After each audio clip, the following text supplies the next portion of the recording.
How did the new manager bounce go? More like a new manager splat.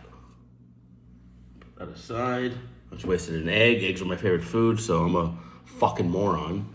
Speaking of fucking morons, let's talk about the team we decided to spend our entire lives sporting. Tottenham Hotspur, again, have lost. No surprise. Like, no surprise they lost, obviously. Goddamn bunch of shit cunts. They lose 1-0 at Sunderland, Stadium of Light, and showed a little bit of a little bit of fight, I guess, in that first half. But like, it's just the same old, same old. It's just like players are hiding. They're not wanting to take on responsibility. They're not wanting to take any kind of leadership. We had where did I put it? We had a starting 11 where we had Kimski in the back, who I thought had a pretty good game, all things considered, after his last outing against Atletico Madrid. And then, we had a back four of Udogie, Van der Ven, Romero, Pedro Porro. Okay, standard. In the middle, we had Gray, Bergvall, and Conor Gallagher, who I thought had a absolutely terrible game. And I didn't see the need of why we needed to get him. I mean, like, when he was at Chelsea, he's a good player. He was a good player under Pochettino. He was Pochettino's captain. So I thought we were going to maybe see that Gallagher at Spurs, but it's been nothing resembling close to it. Like, he's just been an absolute waste of space. And he's a similar type of midfielder to the midfielders we have. So it's like we're just collecting the same toys. We needed a proper right winger. We needed a proper fullback. We did nothing in the January window to address those situations, address those holes. And the player we brought in Conor Gallagher just hasn't been doing it. I don't think he's sandbagging it. He's a professional. He gets paid a top wage. He's obviously got pride, but let's be honest. Born and bred Chelsea boy. Like, is he really, really, really up for the fight to keep Tottenham up? I mean, if we go down, he'll find another team. And let's be honest.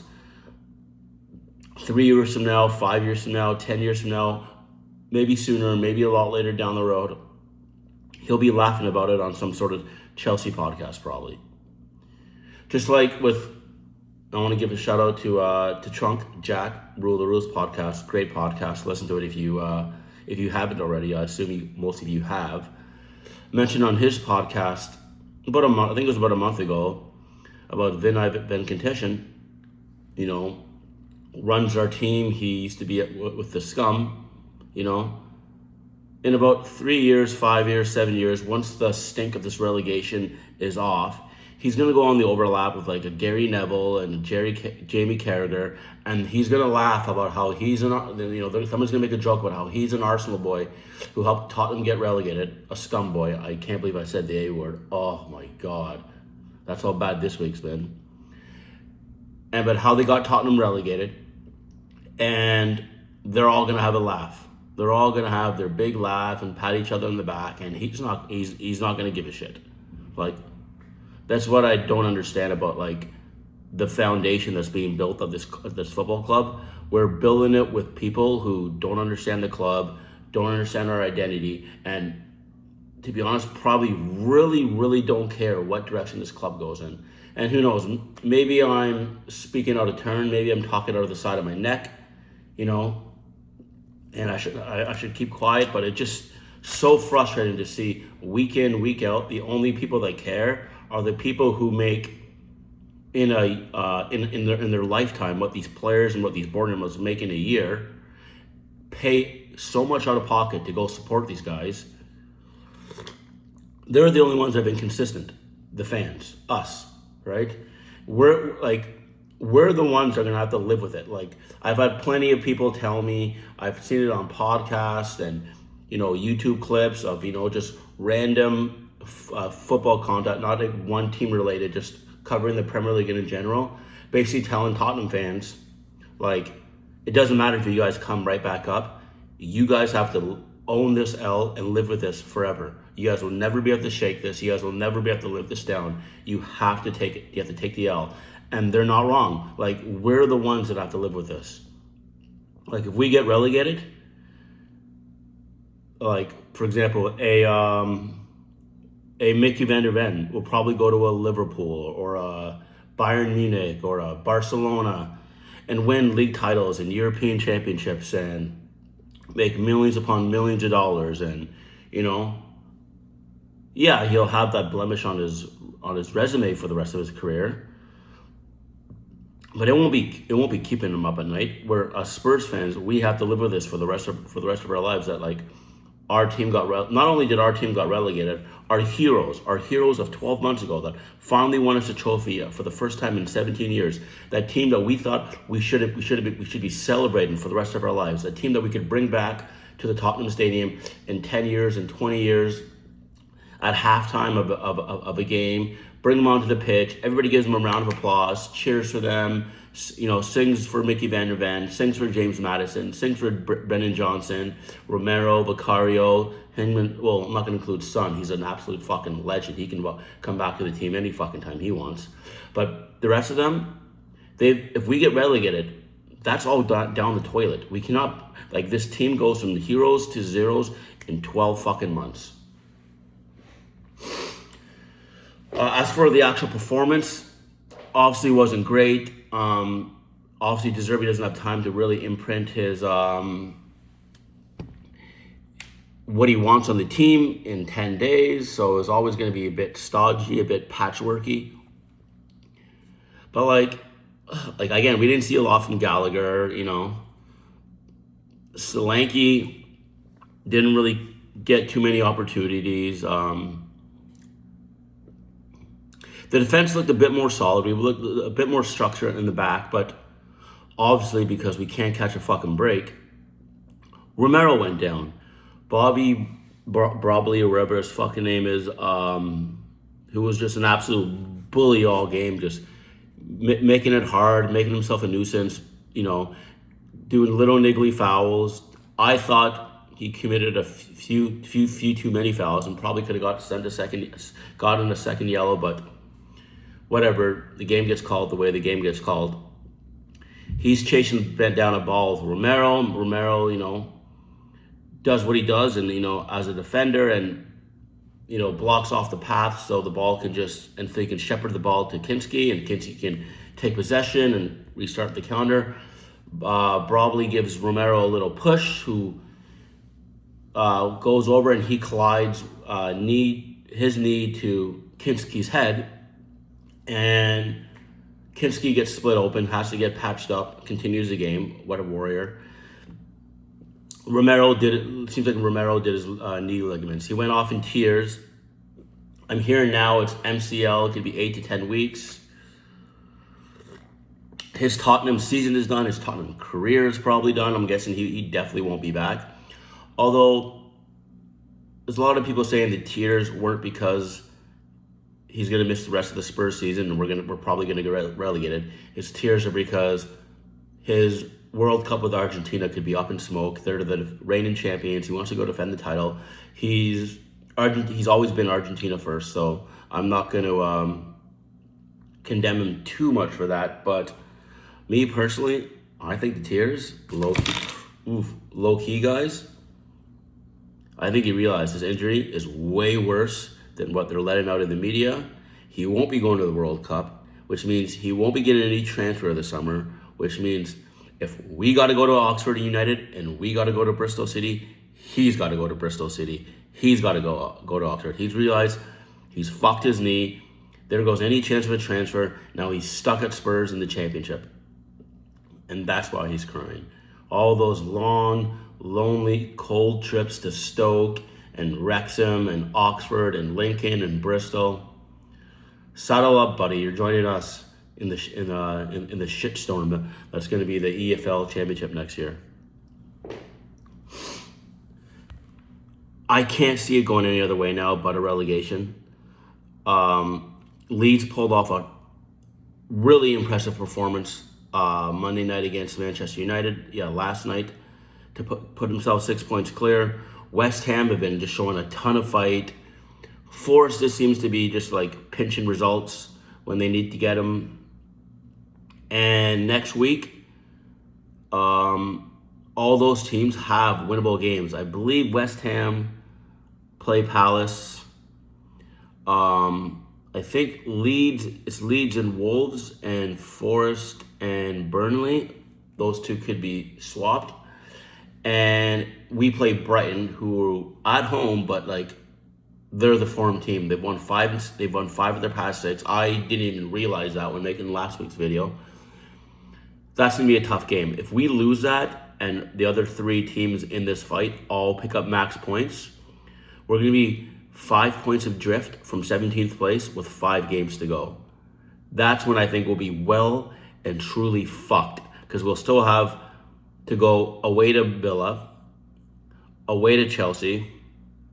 We'll have a home game against Leeds, which will be a massive, massive game. But who knows if right now they're 6 points clear, they could be 9 points clear, and then that could be a free hit for them. So I think by the time I make this video next week, the writing will be on the wall. And I was trying to explain this to somebody, and I wasn't getting my words out, so I'll try it here. There's 2 factors: the controllables and the uncontrollables. The controllables are obviously who you hire as a manager, the players you bring in, how you set up your tactics, how you handle the transfer window,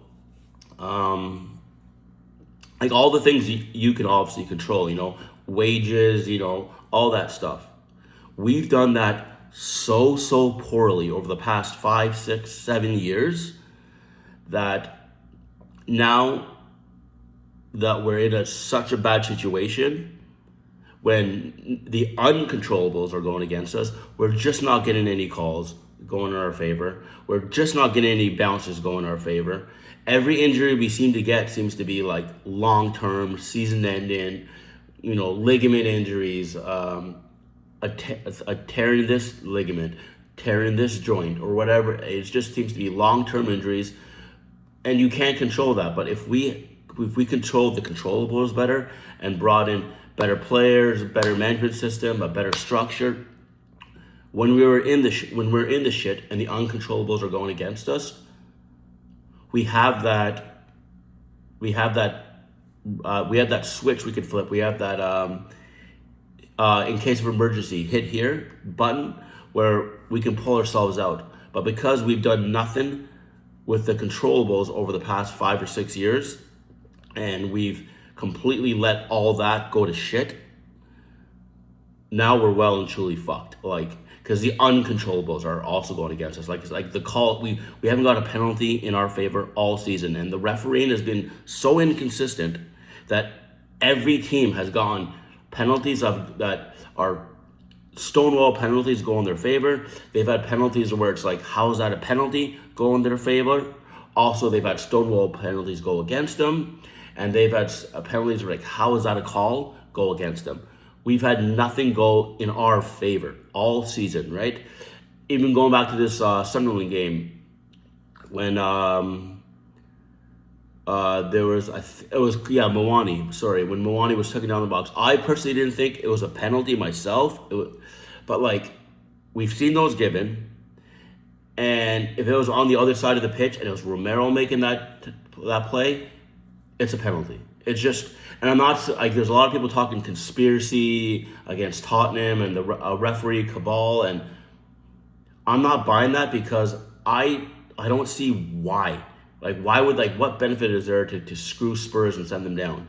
To get more eyes on the championship next season, to force the other teams to have to spend more money so they can compete with us and ultimately make it more competitive and bring more eyeballs to the league. What reason would there be to have this grand conspiracy against Spurs and not against any other of the 19 teams in the league, right? I don't understand. Maybe I'm just being naive. I don't know. Somebody can throw it in the comments to me. I just don't understand why there'd be this giant conspiracy. I personally just think it's one of those seasons where it's just like we're not getting the calls. It's just we're not getting the bounces. We're not getting lucky with injuries. Next year, maybe we get 15 penalties. Maybe we go through an entire season where our worst injury is somebody being off for a month with, a broken toe. Like there's peaks and valleys with these things. And I just think it's probably a bad season for us. But when you're losing every single game, we haven't had a win in 2026 in the Premier League. Out of a possible 24 points, we've taken one. When all that's happening, and then these calls are going against you, and every single week the players are dropping like flies, and you're losing off deflected goals, and yet you just can't seem to get a bounce yourself. It does seem like the entire universe is shifting to make this happen, and it's super frustrating. Like, I'm gonna have to hold such a big L. We're all gonna have to hold such a big L if this happens. Like, this is gonna be detrimental to the club if we get relegated. Like, this is gonna set us back years and years. I know there's some people saying we need the hard reset, and like this huge, like, almost open heart surgery that we need. We just need to rip out every single fucking organ, tear it all out, fucking throw it in the incinerator, and just rebuild us from literally the absolute basics right back up. And I can see that point. The thing is, how do we handle building a team in the championship? Are our academy players, or not our academy, but like our younger players, like Dane Scarlett, Alfie Devine, Vuskovic, Ollie Sazy, Mikey Moore, and then Gray, Birdwell, are these players? They're all really talented players, and I think have good careers out of them. The championship is a hard league. It's a hard nut to crack. It's a tough league to get out of. 44 games. I think there's close to a dozen. I think there's been 9 games, midweek games this year. So about 10. There's 10 weeks where you're having midweek games. A lot of like difficult places to go. Like a lot of just hardened players who've made a career in the lower leagues. Like real men. People that can get and sustain erections. They're not fucking about at the post office, guys. Like, these guys can get erections and they can plow. These guys can plow. And like, are our younger players and our academy kids strong enough and have enough experience to get us out of that league? And if not, how do we go about, like, we're not going to be able to sign the best players if we're in the division below. So signing good quality championship players. But if we do that, are any of them going to want to sign on a 12-month rolling contract, or are we going to have to give them 2, 3, 4-year deals? And if we do that, and we do get promoted to be back in the Premier League the season after, now we have a championship team back up in the Premier League, and it's like we kind of have to rip apart and rebuild again, because we don't want to be in a situation where we go back up and we're trying to stave off relegation all season. We want to go back up and go back up as who we are, Tottenham. Like a team that fights near the top. And I know if we go back up, it'll probably be like a 12th place, 10th place, 9th place, slowly climbing the ranks, right? But like, I don't know, man. Like this thing could be this thing will be an absolute disaster when it comes to like trying to build the squad and get rid of, like, we'll have to get rid of a shitload of players. They all have, like, I think wage reduction clauses in their contracts. If we get relegated, they all lose 50% of their wages. So if you're on £180,000 a week, you're going to be reduced to 90. If you're on 90, you're going to be reduced to 45. I mean, I can't really get too upset about the players leaving. If any one of us had to take a 50% wage cut at our jobs, we'd leave the job probably. So that being said, they're the ones that are doing a shitty job. So I don't know, man. Like my brain has been spinning the past few days. To be honest, I've hardly even slept. I can't get this shit off my mind. Like, this team is gonna absolutely be the death of me. Anyways, before I go, I want to give a shout out to Flips MC8647. Commented on the video last week. Give me a shout out about how Canadian I sounded. Right, I am in Canada. Just about 30 minutes outside, just west of Toronto. So yeah, I actually just watched a video of these two hockey players. So their vernacular was really stuck in my head. But hey, it is what it is. So thanks for the comment, buddy. Thanks for watching the video. Thanks for supporting. Thank you everybody here for supporting and watching the video.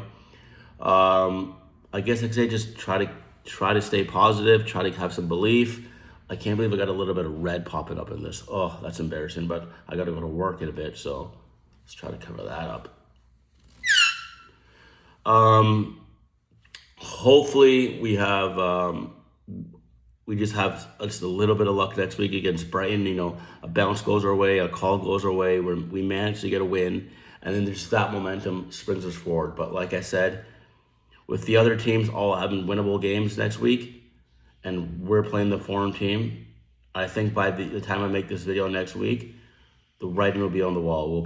I think we're going to be 5 points adrift with 5 games to go. Guys, thanks again for watching the video. Like, subscribe, comment, criticize, anything you want to do. I'll love the engagement. I'm still learning here. I'm still trying to get my feet wet.